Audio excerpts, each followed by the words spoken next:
Hey gang, it's JC, and this is the Daily Dose for Wednesday, August 17th, 2011, a combined venture with Mind Active in beautiful downtown Brentwood. They do great web researching stuff and web strategy and all that stuff. Look them up, give them a call. We have great television archives at the top of the page. We have some great stuff along the bottom, including eye candy. We archive everything, so if you're ever looking for anything, you just dig around, you'll find it.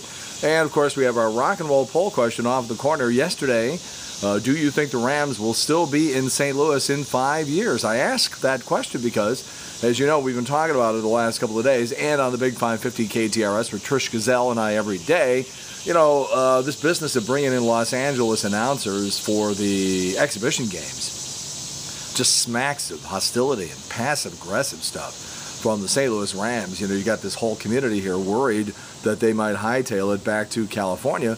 And, you know, we've always had local announcers here, Martin Kilcoyne, whatever, and all of a sudden, he's not good enough, and you got to bring in the guys from L.A. What the F is that all about? So I just asked plain and simply, with the Rams insisting on the building of a new stadium here in St. Louis, and the city of St. Louis flat broke, would seem that things are at an impasse. Stan Kroenke is on the board of directors for the Stadium Commission in Los Angeles. The whole thing is just starting to stink.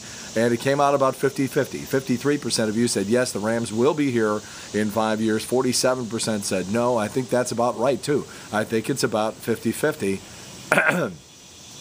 In my mind, that's what I'm hoping for. I think it's about 80-20, frankly. I think this team is gone.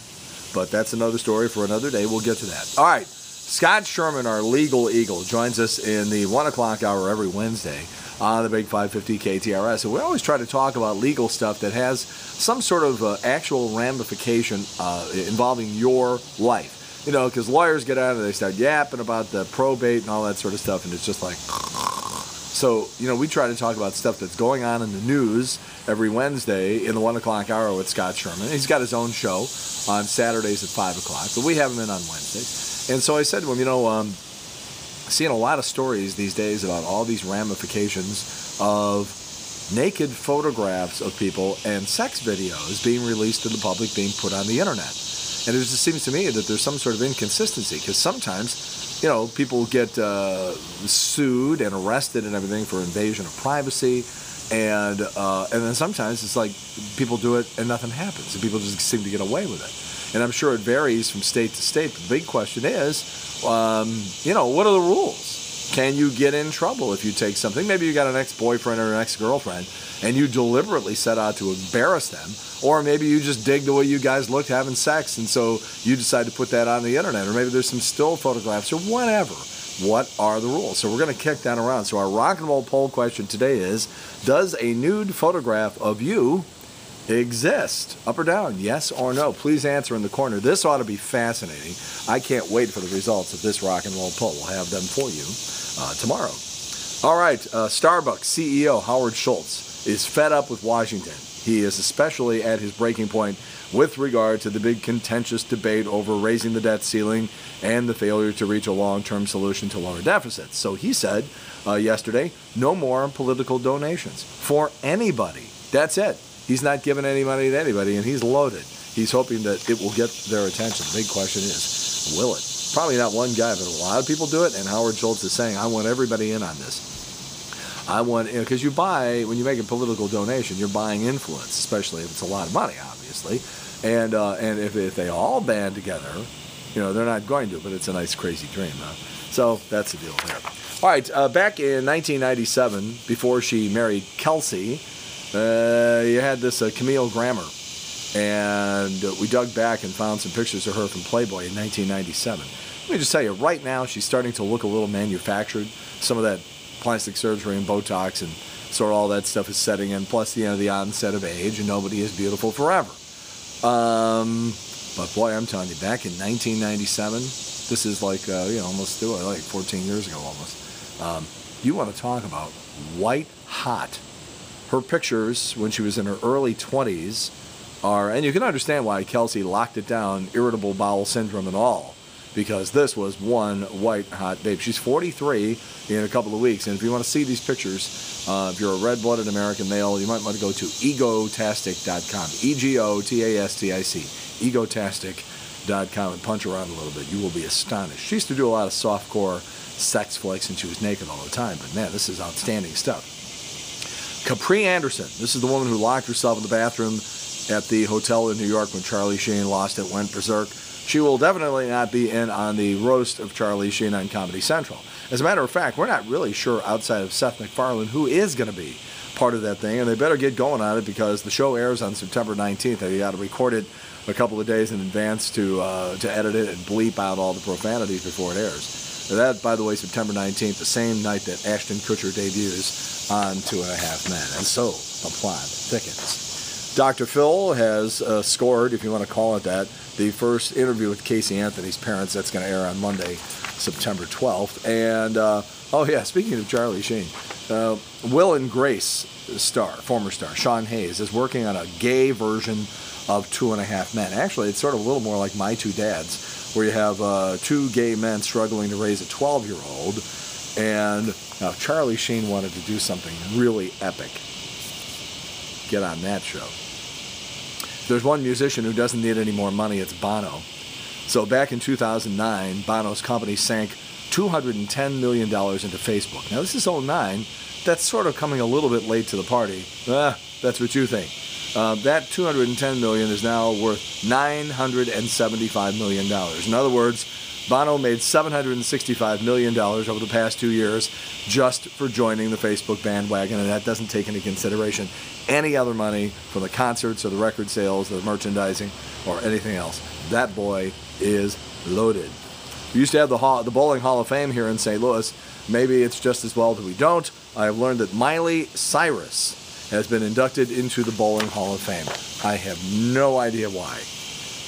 Guys do dumb things and take crazy risks. We all know that because they live in a culture of honor, and that is particularly prevalent in southern and western states like Texas and South Carolina and Wyoming, where you, as a man, are 14% more likely to die in a drowning, car accident, or from overexertion than guys in New York, Ohio, and Wisconsin. Men in small towns where honor is, allegedly more important are 19% more likely to die accidentally. Guess it's never too early to start with your Halloween costume. A lingerie company ignored the fact that it's only mid-August, and they say that the 5 most popular costumes for Halloween are the Home Again costume. This is where it's sort of like a pin-up style girl costume that makes it look like a soldier is coming home. The other one is the superhero. That's your mask, your cape, your tight skin suit, boots, all that. Gangster, looking like Bonnie of Bonnie and Clyde. Or the pirate, preferably like Keira Knightley, not like Johnny Depp. Or the feline, the whole cat thing, although I will go with cheerleader every time. Although I'm trying to get Trish to dress up like Supergirl on my birthday next month. A ferret, a monkey, and a parakeet all escaped from a circus in Siberia. They were last spotted walking into a bar in a joke that your annoying uncle finds just hilarious. And scientists have discovered a planet orbiting a distant star that they describe as being blacker than coal. In related news, Kim Kardashian just bought the space shuttle.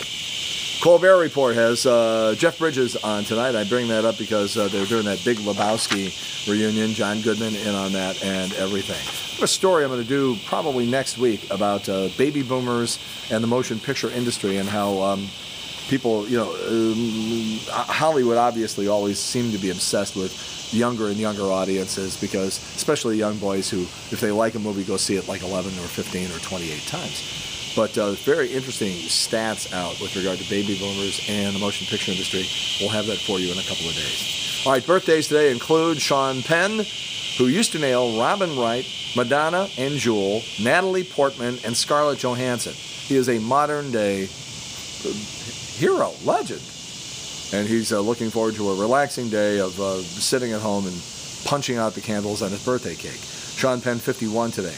And one of our finest actors, some would argue perhaps our finest actor, although I think Denzel Washington is right up there too. But Robert De Niro is pretty amazing. He's 68 today. Just a couple of his movies. Godfather Part 2, Raging Bull, Taxi Driver, Deer Hunter, Untouchables, Goodfellas, Casino, Analyze This, and of course, one of my all-time favorites, and the one that should be listed here, I have to add, and that is The King of Comedy, a Martin Scorsese movie, which almost nobody saw, but which is absolutely fantastic. If you can get a copy of The King of Comedy, you are in for a ride that is unlike anything you've ever seen. It was a very, very unpopular movie in Hollywood for reasons that will become obvious when you see it. But I'm telling you, what a movie, the king of comedy. And Jerry Lewis in a dramatic role. And I mean, not only a dramatic role, but he plays a shit. And a lot of people say he was playing himself.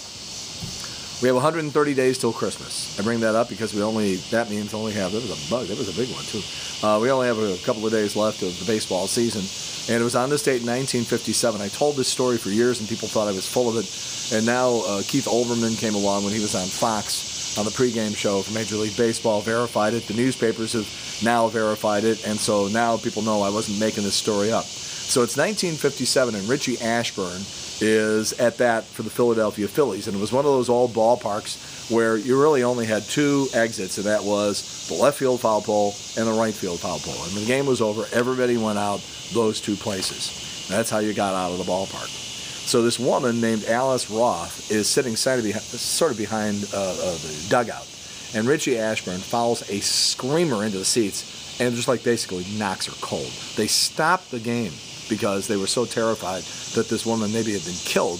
They, back in those days, you didn't have the sophisticated EMT stuff, and they would just get one of those stretchers out of the dugout. And a couple of players came out, and a couple of the stadium workers got one of the stretchers out of the dugout. They go running into the stands. The game stops. They start carrying the lady out after they sort of stabilize her, and they're carrying her down the left field line, down to that exit down by the left field foul pole. The game resumes. Richie Ashburn steps back into the batter's box. Next pitch, swings and hits a screaming foul ball down the left field line, and you guessed it, hit her while she was on the stretcher with another foul ball on this date in 1957, one of my all-time favorite baseball stories. All right, you want a possible solution to your financial problems? We have it on JC's Eye Candy today. It's right below what you're looking at right now. A very funny picture. You will probably forward it to everybody you know. And don't forget our rock and roll poll question. Does a nude photograph of you exist? And if you get a chance to see this before 1 o'clock today, Wednesday, then you can have the opportunity to hear Scott Sherman, our legal eagle, kick this one around. That should be a fascinating discussion. We'll post that on our website on ktrs.com also. Yes or no? Does a nude photograph of you exist? All right, that's it. JC's Daily Dose for Wednesday, August 17th, 2011. Combined venture with Mind Active in beautiful downtown Brentwood. And in the meantime, we've beaten this one to death. Have a good one. See you later. Bye.